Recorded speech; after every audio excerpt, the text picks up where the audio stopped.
তার বাপের দেশ মনে করছে, আমাদের দেশটাকে ইন্ডিয়ার কাছে বিক্রি করে দেওয়ার পরিবেশ সৃষ্টি হয়েছে।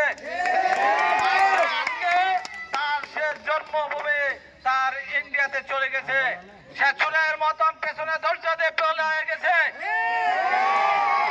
আমাদের ছাত্র সমাজ যে ভূমিকা পালন করছে, আমাদের মনে হয় স্বাধীনতার সময় 1971 সালে মুক্তিযোদ্ধারা তদ্রুপভাবে এই ভূমিকা পালন করছিল, কিন্তু আওয়ামী লীগ সে মুক্তিযোদ্ধাকে এককভাবে গ্রহণ করেছে।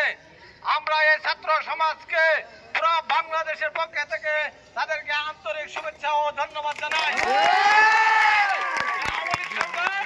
আমাদের আবু সাইদ ভাইকে, নিরস্ত্র একজন ভাইকে সে গুলি করে মেরেছে। আমাদের ছাত্র সমাজ প্রত্যেকে যে ভূমিকা পালন করছে, তার জন্য এই সরকারের পতন হয়েছে। আবু সাইদ ভাইকে আমরা লক্ষ লক্ষ সালাম, আবু সাইদ ভাইকে শ্রেষ্ঠ বাঙালি হিসেবে আমরা ঘোষণা করবো ইনশাআল্লাহ। প্রিয় ভাইয়েরা, আপনারা জানেন এই আওয়ামী লীগ সরকার শুধু আরব দলে নয়, সারা বাংলাদেশে যে জুলুম নির্যাতন করেছে তার বিচার হবে ইনশাআল্লাহ।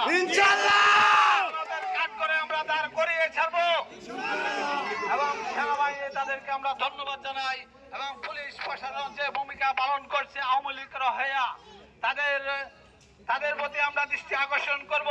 তারা যে পূর্বে যে ভূমিকা পালন করছে, এখন সে ভূমিকা পালন ছেড়ে এখন জনগণের টাকায় তারা বেতন নেই, জনগণের পাশে এসে যারা আমরা তাদেরকে সেলুট জানাবো।